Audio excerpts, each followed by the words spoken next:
All right, let's dive in with these four really interesting words from the Malay language. We've got kosong, tersembunyi, namun, munasaba. Put them all together and they paint a picture of something we've all felt. This idea of the empty, the unspoken, that is somehow reasonable. I mean, sounds like a total riddle, right?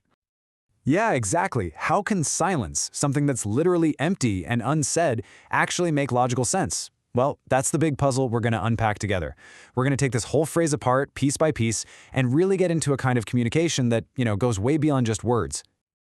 Okay, so our journey starts with that first really powerful word, kosong, which translates to emptiness. Now, I know when you hear emptiness, your mind probably jumps to, nothingness, a total void. But that's not what kosong is about. It's different. Think of it less like a vacuum and more like a blank canvas or a quiet room that's just waiting for something to happen in it.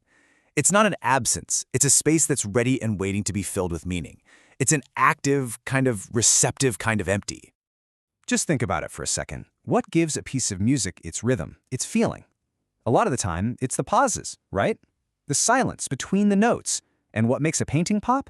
It's the empty space on the canvas, the negative space that actually defines what you're looking at. In both of those examples, that so-called empty space isn't nothing. It's actually everything. So we've got this open, receptive space, this kosong. But what's supposed to fill it? Well, that brings us to the very next piece of our puzzle. And that next piece is takjaiban, the unspoken. This is all that stuff we communicate without actually saying anything. You know what I'm talking about. It's the intuition, that shared feeling you get, the whole vibe in a room. It's the meaning that just kind of flows directly between people, no words needed.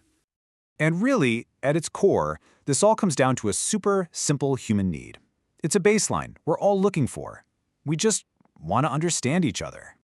But here's the thing, some of the deepest understanding, the really profound stuff, happens in that silence.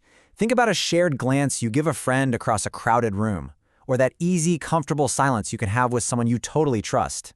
That's keterkaitan. It's a connection that's so deep, words would honestly just mess it up. And that really gets to the heart of it, doesn't it? The empty space, our kosong, gets filled up with the unspoken, keterkaitan, and that creates a connection you feel instead of hear. Okay, so we have emptiness and we have silence, which brings us back to that big question.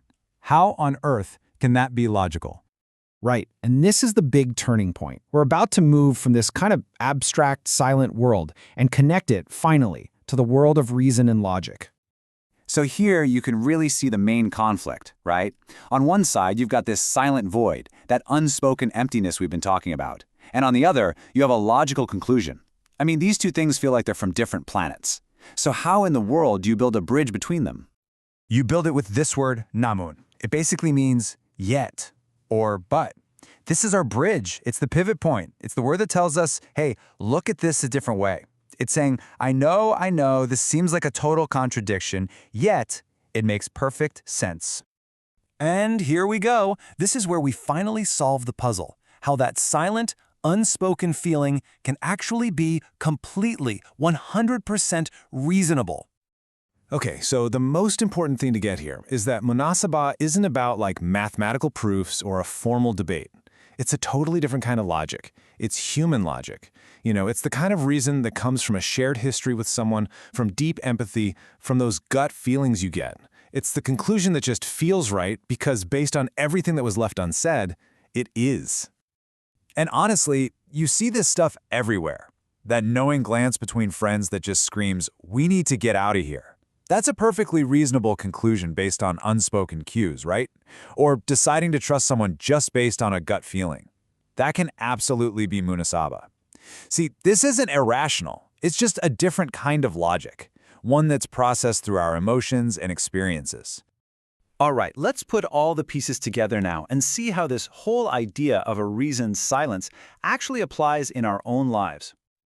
So here it is, the whole journey in 4 simple steps. Step 1, you start with a space, a pause. That's kosong. Then that space gets filled with unspoken meaning, tersembunyi. Next, the word namun or yet comes in and acts as that bridge, challenging us to see the logic in it all. And finally, step 4, we arrive at a conclusion that's deeply, intuitively reasonable. That's munasahaba. So you get empty, unspoken, yet reasonable. It all fits. And that, right there, is the core takeaway. So often we just dismiss gut feelings or intuition as illogical, right? But what this amazing phrase teaches us is that the unspoken void, it has its own rules, its own context, and its own perfectly valid logic. It's like a language we all know how to speak, even if we can't always explain how we know.